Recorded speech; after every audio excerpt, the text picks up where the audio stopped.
David Sinclair. Has anybody heard that name, David Sinclair? Director of the Longevity Project, for lack of another name, at Harvard University, Harvard Medical School. And I'm going to refer to some new material from him today. He's all about longevity. I'm going to talk about a parallel between the seeking of longevity and spaceflight.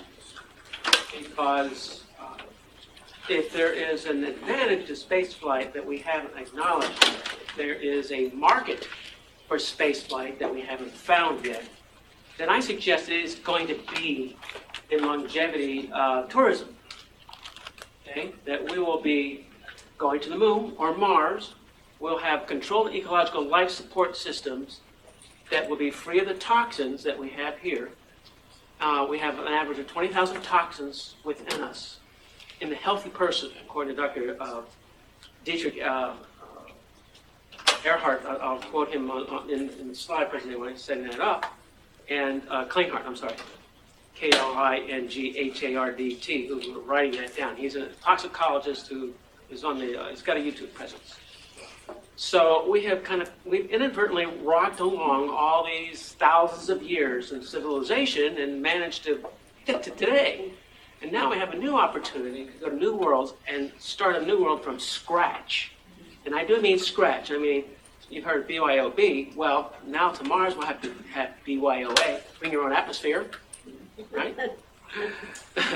Bring your own water, BYOW. Bring your own shelter, BYOS, etc. You get the idea.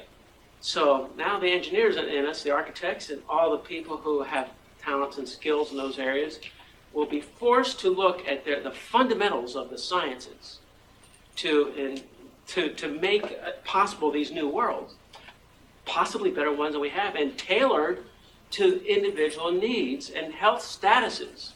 You see where I'm going with this? So that's why I call this talk Managing and Preventing the Effects of Gamma Radiation, A New Hope. I always start this, I don't know how many people here have been with me. I see Susan has probably seen my talks before. I'll try not to bore her with the repetitive parts. But it's dedicated to my son, our son, Kevin William Gardiner, who was born on Tuesday, September 12th, 1989, and died on Tuesday, September 30th, 2014. Why do I mention Tuesday? Because 2 is the Norse god of Mars, okay? So it's a kind of a resurrection idea, an idea of return that I, as a parent who's lost a child, I grieve for his return. So, and why are you still here, Earthlings? Why aren't you on Mars already? What's keeping you back? I mean, do you have to have your ticket paid for you? Or what? I mean, who's going to pay for you to go to Mars? Okay? So you got to figure out how to get there cheaply.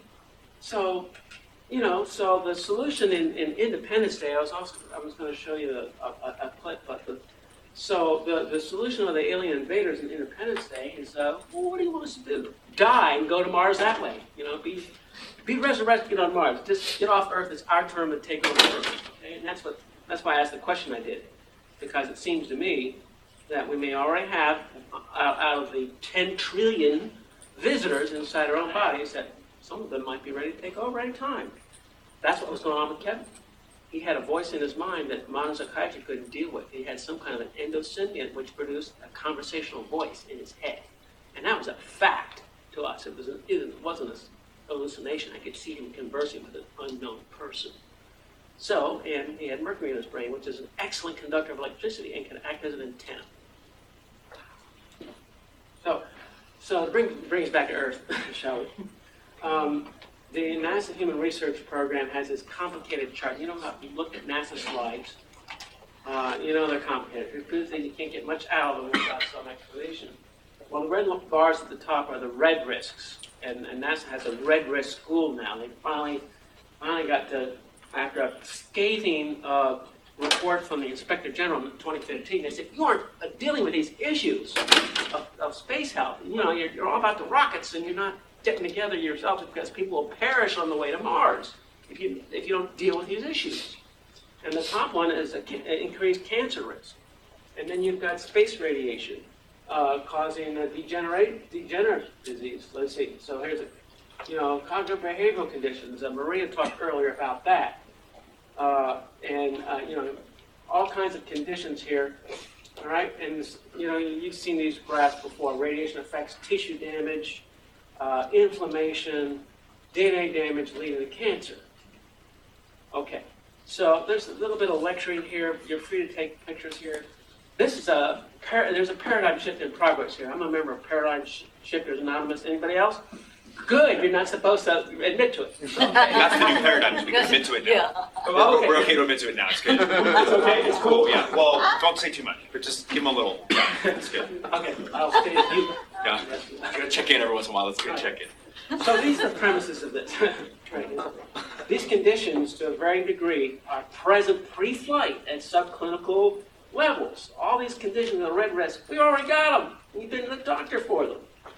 But they're unnoticed by the mission trainee or anyone in this room.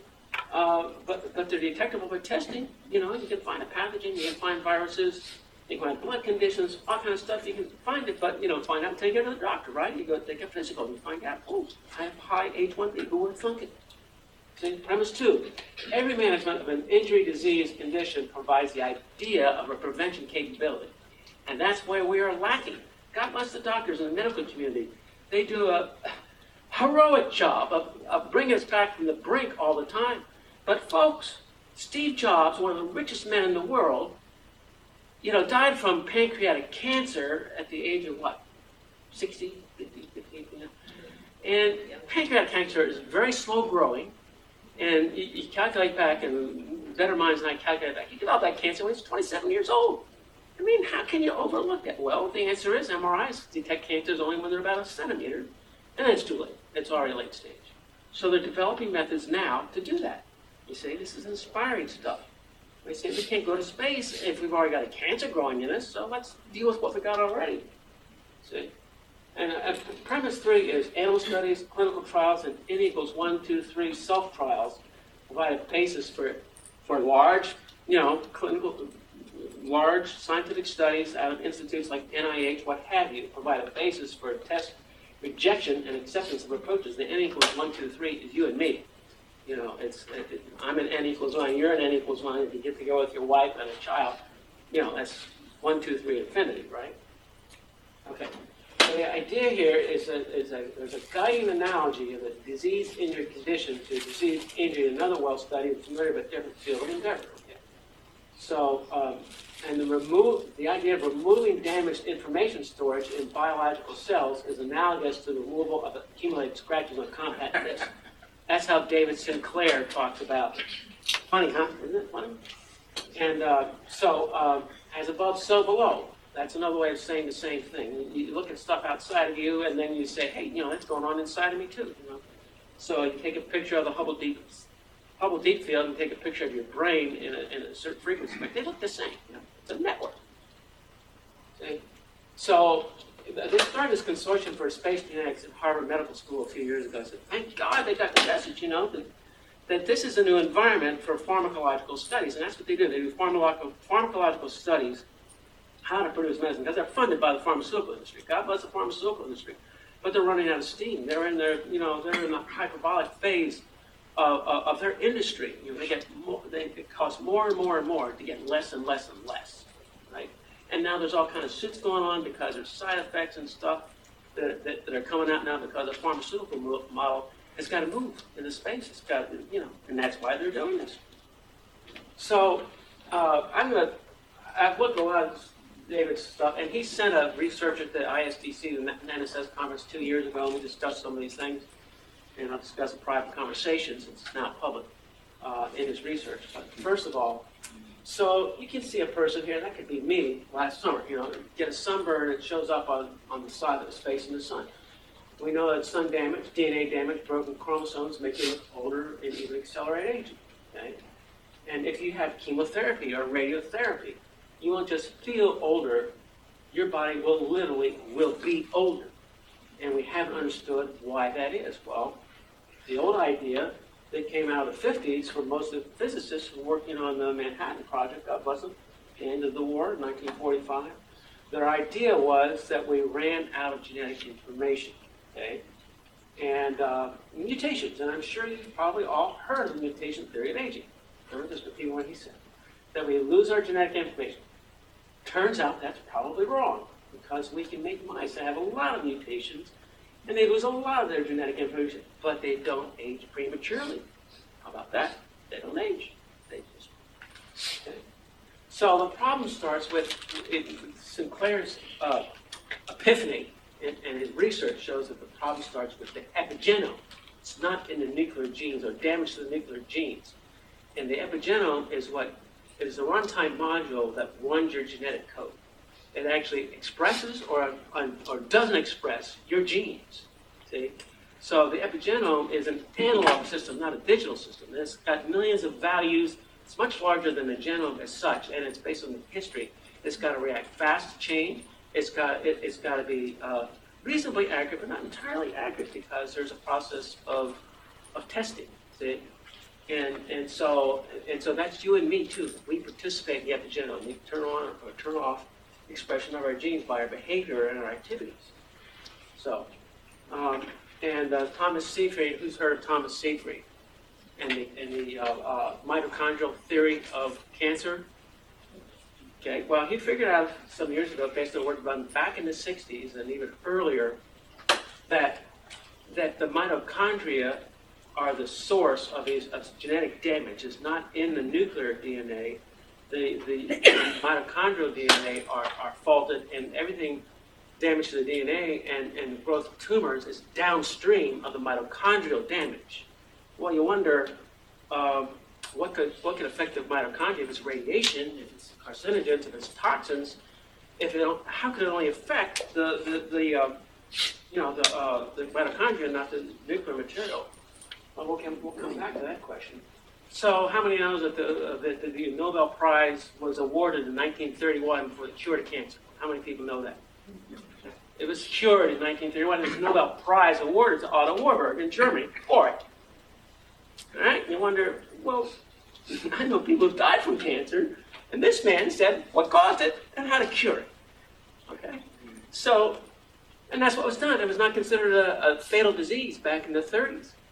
Until World War II, we had all these biological, materials, chemicals, radiation stuff left over from the war. Let's use that to treat cancer. We'll get rid of it that way. We'll inject it into people, and that's how we'll dispose of it. And that's what they've been doing ever since. It's the standard of care, and it's never been any more effective. They play with the statistics and they do all this stuff, and it's not the doctors. It's not the doctors. It's not even the pharmaceuticals. I don't even know if pharmacists have anything to do with pharmaceutical industry. They know what works. They know what brings in the money. And we all need to have money. We all need to have an income. So it's not a criticism. It's just, it's who we are. Okay?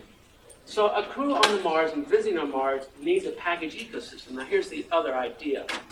Dr. Don LeMay explains how cancer needs a package ecosystem within us. And I showed this at the ISBC. Thank you, Susan, for sitting through this. So the ecosystem contains food, space, predators, water, air, climate, competitors, okay? And so the cancer ecosystem is in the human body. We have, we take in food, etc. We need space. There are predators in there. There's blood flow access, climate, pH, drugs, and other competitors, for the same resources within it. So the response to the ecosystem is to stay. In other words, the cancer agents are there either stay and make do, or change yourself to fit the environment, or change the environment to fit your needs. Niche construction. This is what happens in cancer. They change their niche to suit themselves. They're farmers. See, so there's this one phenotype, farmers. They farm us. They go in and they convert our materials so they can use it. And what Warburg figured out, and later research showed this, is that candida, for example, funguses can only use sugar. But our cells, they can use ketones as well.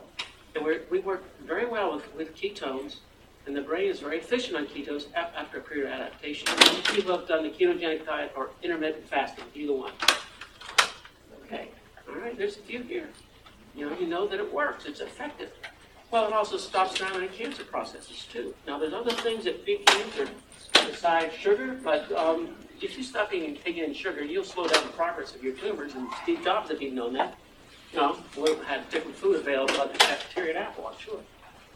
So cancer cell phenotype invaders, if you try to kill a cancer back, it will become more virulent, just like insects on crops. So this is a Japanese researcher figured this out. Like insects on a crop that develop resistance to pesticides, tumor cells develop resistance to drugs.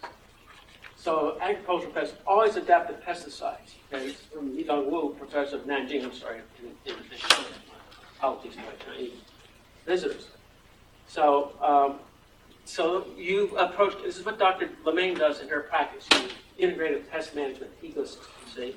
What I'm getting at is, and I'm not going into too much detail here, is that even if you get a cancer from radiation in space, it's completely treatable and manageable. It shouldn't be a restriction to spaceflight under any form of shielding. You have any form of shielding, fine. There's going to be solar particle events, energetic particle events, and you need a storm cellar, just like you need here on Earth. You need a place to run to when it rains. Okay, but it doesn't have to be a little, you don't have to surround the whole thing with all that lead or water or stuff. Reduce the cost of shielding tremendously just by following these simple practices that we use here, that we're now using in integrative cancer management. So ketogenic diet, we mentioned that. Fasting, defining, restriction, that has to do with the one carbon cycle. That's the epigenome that Candida has access to. Caloric restriction works best in early stages of cancer.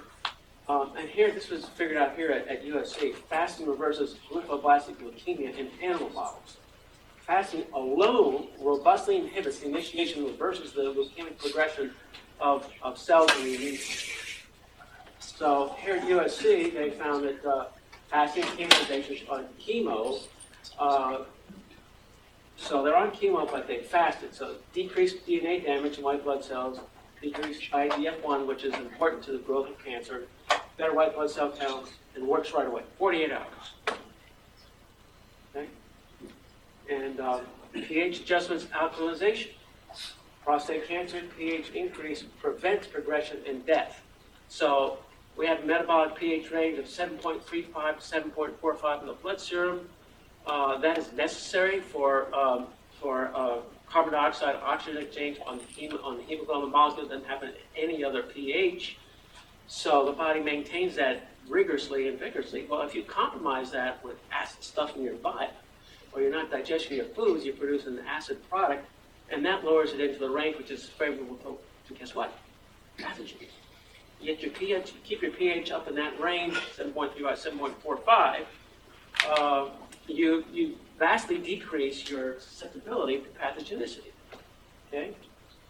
With this, 88 cents a box. That's your prevention. Right here. Try it.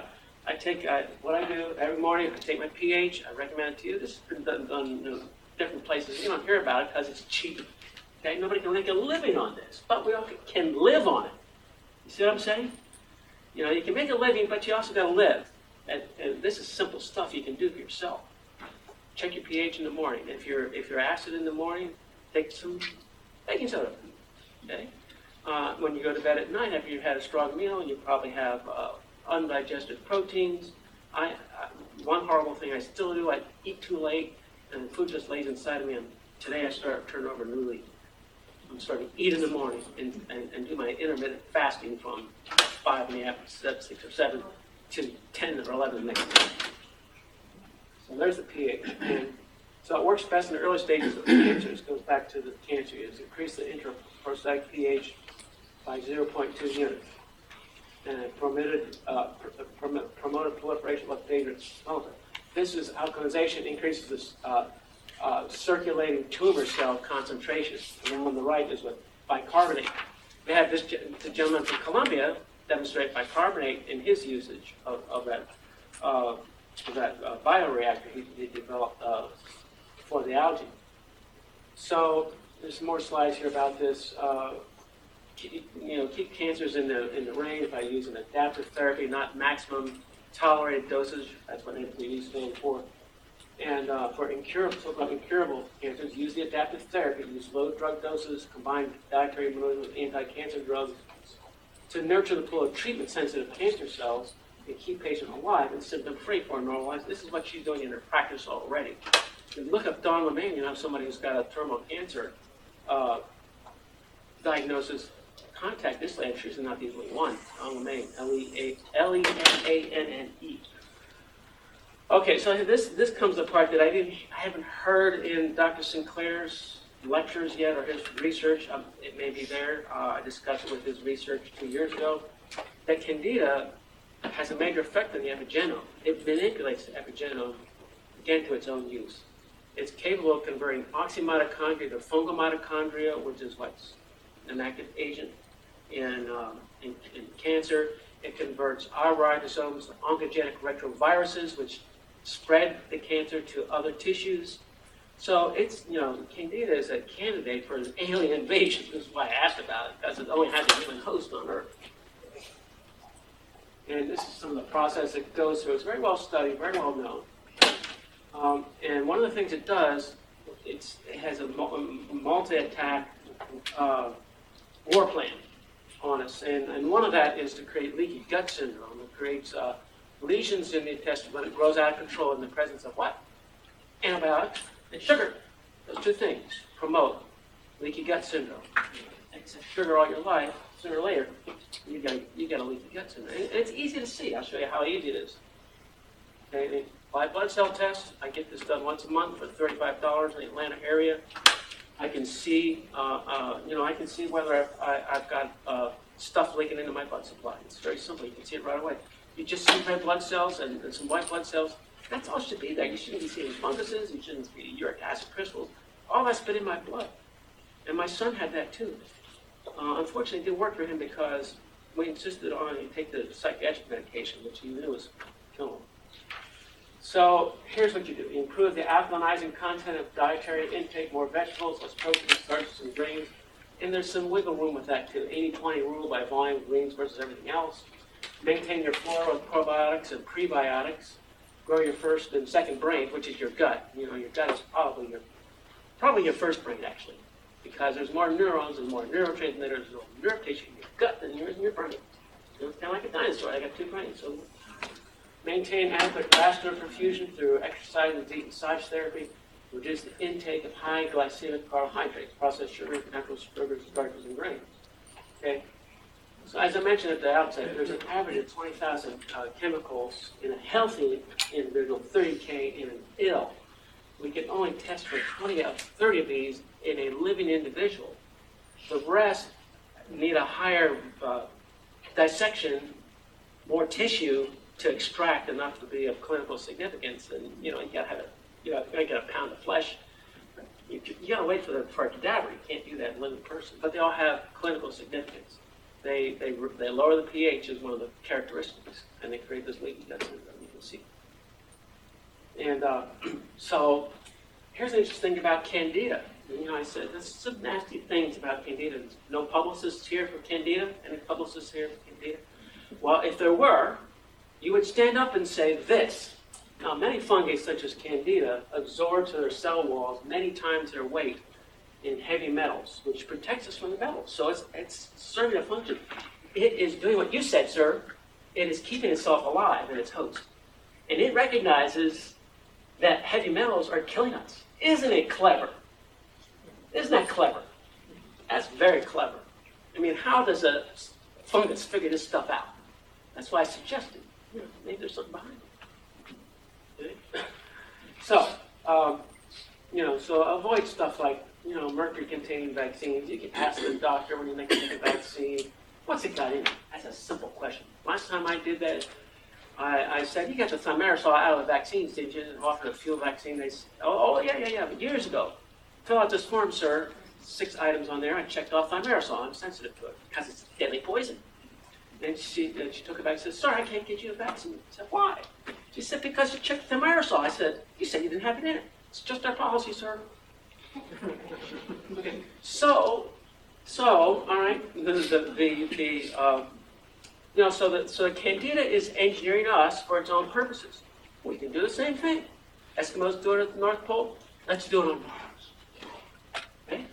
Let's engineer ourselves a niche on Mars that is healthy for us.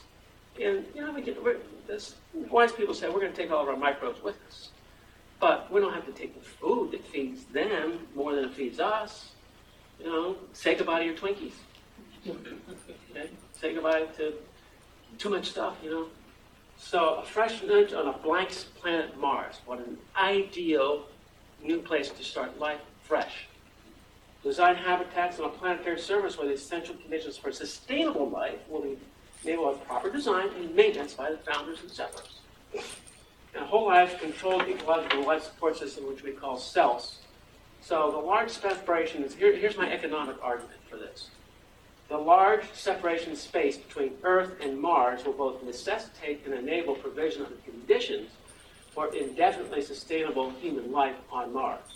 The frontier nature of the initial satellites removes the disincentives for changes to existing medical and pharmaceutical practice and provides a platform for innovation. Anybody have any immediate questions about that, Rash? You do. See you later. So the approaches are special conditions for life extendable cells on Mars. I've kind of hinted at that. Provide for physiological balance with pH, near neutrality, and integrity of internal membrane. There was a Saturday Night Live sketch. Okay, maybe you saw it.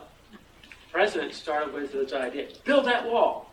And then the second thing he said was, the Saturday Night Live sketch, finish the wall. And he said this in person.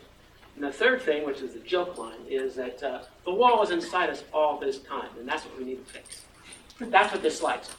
Keep the membrane and the walls inside of us intact, and we won't get those invaders where they really can hurt us. So when they started doing this stuff on the space station, growing the lettuce and things, they said, well, that's one small bite for man, one giant leaf for mankind. Okay. Will you get ready to go to Mars with us? Hands, please. You get ready to go to Mars? Okay, brave souls. So, thank you. Now, we're running a health contest. Mars Academy USA is here, Susan, and her companions, I'm sorry. And so we are encouraging university students and citizen scientists to apply for this contest. You just write a white paper and plan your own diet to go to Mars based on the kinds of things I've reported here. Okay, and the prize is put up by Mars Academy USA is a scholarship analog mission. It's an analog mission somewhere here, an initial mission, and NSS has put up a $3,500 cash prize for either an individual or a team to help defray your costs for that. So thank you very much.